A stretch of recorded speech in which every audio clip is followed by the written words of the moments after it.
Happy birthday to you.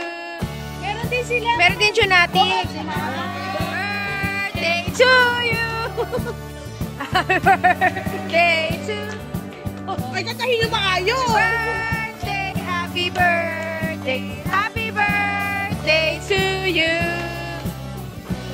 Happy birthday, Sex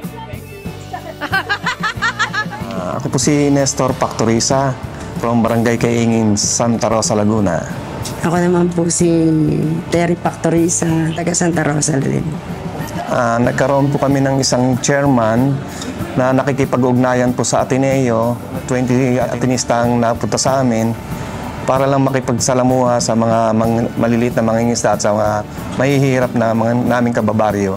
Noong time na yon ako ang presidente, kaya binigay ng pinaka-leader nila kung saan yung presidente, doon po ibibigay si Chris Chu. Varsity player pa lang siya noon time na yon. Kaya natuwa din naman kami. Tapos, kung ano yung gawain namin sa bahay, ginagawa niya rin. Nag-iigib siya, naghuhugas siya ng pinggan, natulog siya sa maliit na kama na double deck, na wala siyang kaarte-arte. Nakikita ko sa bata niya na mabait, super bait po sa amin, pamilya at sa aming mga taga-barangay Kaingin. Siya taga-ugoy ng duyan doon sa 2 years old kong bunso. Na ngayon ay kasing laki na niya. Hanggang sa ngayon po, nakakapanood pa kami ng mga live niyang basketball, PBA, kahit ano po. Tapos naka-experience pa po kami nung time ng Bagyong Ondoy. Siya po nakipag-ugnayan na po sa amin kung anong may tutulong niya.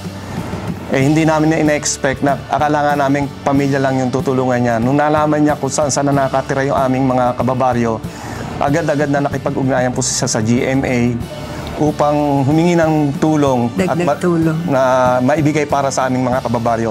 Yun po ang hindi namin malilimutan kay Chris. Since 2005 po hanggang sa ngayon, mayroon po talaga kaming komunikasyon ni Chris para sa pamilya. Kinakamusta kami, kung anong nangyayari sa amin, kung anong kalagayan. Lalo po nung time ng pandemic, sobra-sobra pong tulong ay binigay sa amin ni Chris nung time na yon. Hindi siya nakakalimot. Totoo lang. Talagang isa siyang napakabuting anak na itinuro niya kaming tunay na magulang doon sa pagkakatira niya sa amin. Ang message namin kay Chris, happy birthday. Ang wish namin, and sana maging malakas pa siya, marami pa siya matulungan, at sana huwag siya makakalimot sa ating Panginoon.